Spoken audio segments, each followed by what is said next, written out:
السلام علیکم ورحمۃ اللہ وبرکاتہ نحمده ونصلی علی رسولہ الکریم اما بعد۔ آج کا سبق سن لیجئے۔ آج کے سبق کی سرخی ہے سخاوت سے دوستی کیجئے، پارٹ نمبر 114۔ حضرت ام سلمہ رضی اللہ تعالیٰ عنہ فرماتی ہیں کہ حضرت عبد الرحمن ابن عوف رضی اللہ تعالیٰ عنہ میرے پاس آئے اور انہوں نے کہا، اے اماں جان، مجھے ڈر ہے کہ میرا مال مجھے ہلاک کر دے گا، کیونکہ میں قریش میں سب سے زیادہ مالدار ہوں۔ حضرت عبد الرحمن ابن عوف کے انتقال کے بعد سونے کی ٹائلسیں جو ہے وہ تقسیم کی گئی تھی ان کے خاندان والوں، ان کے رشتہ داروں میں، ان کے بیویوں میں، بچوں میں۔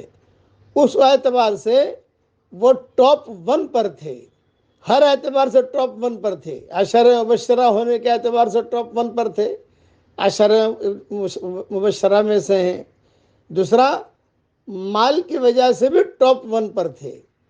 زمین پر یا مٹی پر وہ ہاتھ لگاتے تھے، کوئی بھی لوٹ خریدتے تھے، اللہ اسے سونا بنا دیتا تھا۔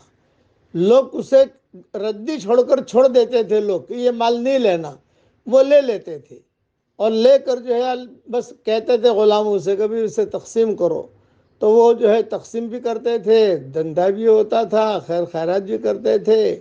ہزاروں غلام اور ہزاروں باندیاں خرید کر انہوں نے آزاد کی ہیں حضرت عبد الرحمن ابن عوف نے۔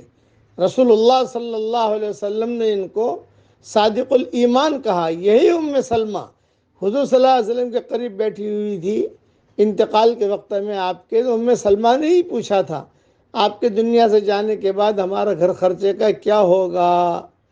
تو آپ نے سب ماؤں کو کہا، ایک صادق الایمان آدمی آئے گا جو تمہارا خرچہ اٹھائے گا۔ بعد میں پتہ چلا وہ عبد الرحمن ابن عوف تھے۔ یہ عبد الرحمن ابن عوف کا قصہ، یہ ام سلمہ کے پاس آئے کہ میں قریش میں سب سے زیادہ مالدار ہوں۔ تو ام سلمہ نے کہا، اے میرے بیٹے، تم اپنا مال دوسروں پر خوب خرچ کرو۔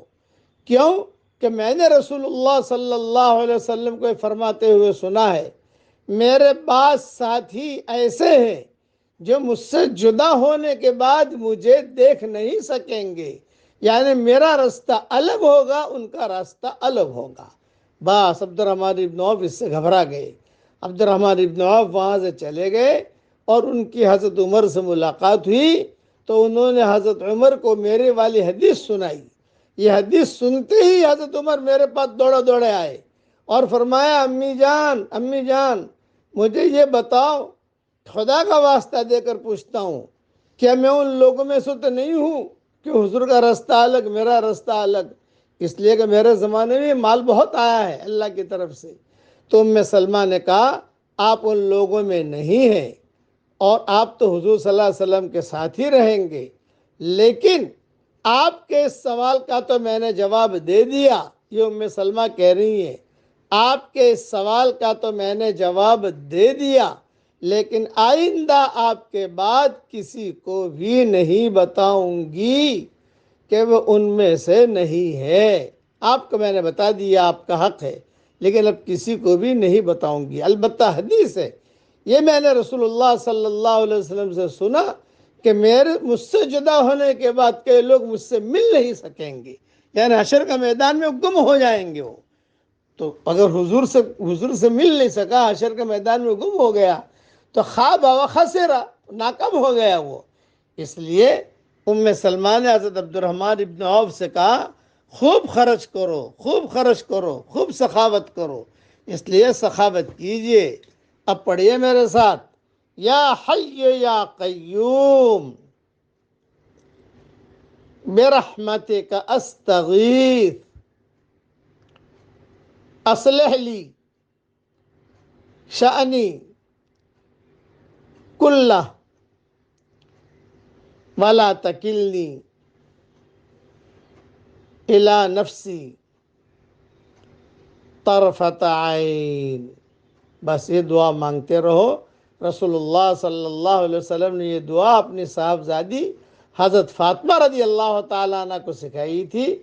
میری کتاب مومن کے ہتھیار میں صبح شام کی دعاؤں میں یہ دعا میں نے حوالوں کے ساتھ لکھ دی ہے۔ اللہ تعالیٰ ہم سب سے راضی ہو جائے۔